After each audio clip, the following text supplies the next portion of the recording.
I literally searched on Google for books on how to cure an existential crisis, and this is one of the ones that popped up. I don't know what it is about being in my 30s, but I have thought more about my life than I ever have in the past, to the point of having what I would consider to be an existential crisis.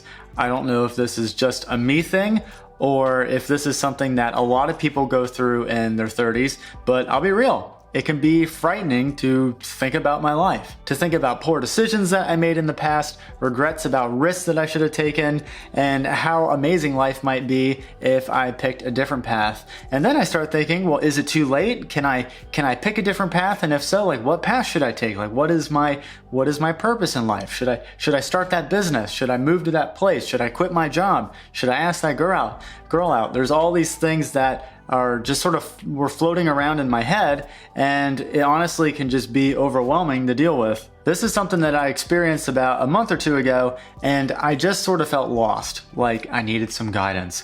And so after turning to Google and searching for books to cure an existential crisis, I started going through Reddit, and a lot of people were recommending this book, The Midnight Library by Matt Haig.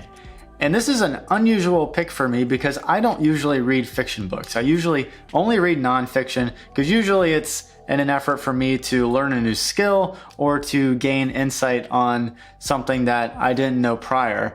And so there was something really appealing about this book at this particular time. And it was really just, I wanted to hear an engaging story. And I didn't want to read some nonfiction book on some author just telling me what to do on how to cure this existential crisis. For whatever reason, at this particular moment, I actually felt like I needed this fiction book to take me through a story. And of course, I didn't really know what it entailed at the time, but I was definitely interested in checking it out. And this book definitely delivered in a major way. I mean, it legitimately helped cure my existential crisis that I was having about a month or two ago. That's a strong statement though. So I want to unpack that and talk to you about what is it that made this book special to me, and what is it about it that helped me to sort of make this breakthrough. And so I'm going to try my best to keep this video spoiler free, but a lot of the insights that I gained from this book do give away the themes of the book, but I'm going to not give away any major actual plot point spoilers. The basic premise of The Midnight Library is there is this girl, Nora, who is in her 30s, and she really just hates her life at the moment. And she hates it so much that she decides to try to take her own life by overdosing on pills one night. Well, all of a sudden, she wakes up in this very strange place where she walks up to this building and she walks inside, and there's this librarian who introduces this place known as the Midnight Library. And so in the Midnight Library, there are countless books that Nora sees that stretch what is seemingly to infinity, and every book in that library holds a different life path that Nora could have taken.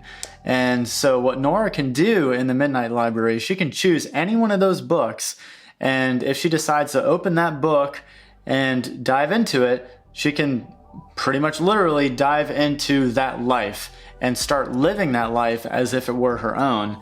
And so if she decides that she likes that life, she can remain in that life. And if she feels like she hates it, she will return back to the Midnight Library, where she can then choose another book, which is then again another life path that she can take. And so that's the basic premise. I don't really want to give away more than that because it'll probably give spoilers, but that's the gist of it. There are a couple major insights that I gained from this book, so I want to go ahead and share those with you. The first is that no matter what life that I could be living, I could be equally unfulfilled by that life. I could have all the money, all the fame, an amazing relationship, and I can still be unfulfilled by that life. And that might seem kind of nihilistic, kind of defeatist, but to me it's actually a really freeing thought.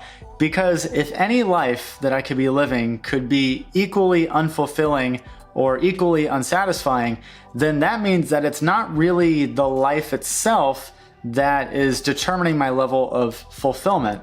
Put a different way, it is not the environment or scenario that I'm in that determines my level of fulfillment or enjoyment with life, but rather it is how I choose to view the scenario. It is my choice whether or not I want to view a given life that I'm living as fulfilling or not. And so I can live out whatever life that I want, I can pick whatever path that I want, and I can choose to make that life fulfilling and be happy with it. That's powerful to me, and it ties into my second point in that it is the journey through life that is meaningful. It is no longer about some arbitrary destination that I have to reach before I can feel a sense of fulfillment with life. I used to have this belief that my life wouldn't be great until I'm able to quit my job and I'm able to be financially independent and can support myself financially on my own. And I now realize that that's not the case. It is really the journey towards that goal, overcoming the obstacles along the way that allow for a fulfilling life. So now, instead of waiting and postponing my enjoyment until some future date, I can now choose to make the journey meaningful as opposed to just the destination. This book helped me to realize that if I were just plopped into a scenario where I was living life on my own terms, it wouldn't be that fulfilling, because humans love challenge. And even though we think that we just want the reward, our life would feel kind of empty if we were given that reward without having to work for it. So if I snap my fingers and I now have this life where I'm financially independent and don't have to work for anyone else, my life wouldn't really be that fulfilling, because I wouldn't feel like I earned that because I didn't put the work in, and therefore I wouldn't really deserve that life. So how did this apply to my specific existential crisis?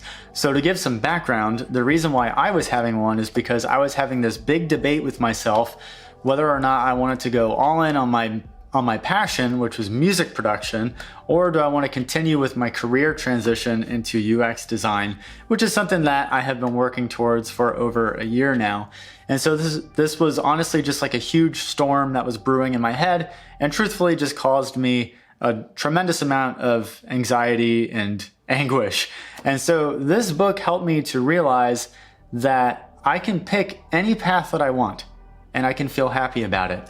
I can go all in on music production, I can go all in on UX design, or I can do a little bit of both. It doesn't really matter, because I can pick any path that I want and I can choose to view that path and view that journey as meaningful and fulfilling. So ultimately, it is truly my choice whether or not I view any particular journey in life as fulfilling or not.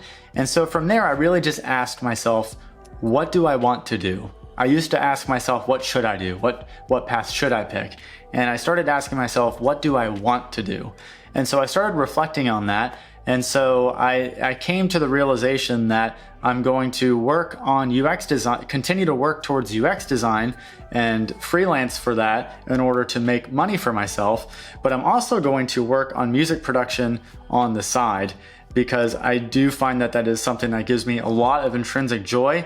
The reason I didn't go all in on music production is because I find that things that I try to make a career out of, I tend to lose a little bit of intrinsic joy with. And so I didn't want to lose that for music production, but for UX design, I like doing that as a career, but even if I lose a little bit of joy doing it, it won't matter to me that much, because I will have the music production, which does sort of supply my creative outlet. Now, obviously, my path is not necessarily the path for you, but if you do find that you feel like you are stuck in this existential crisis, then I suggest that you give this book a try, The Midnight Library by Matt Haig.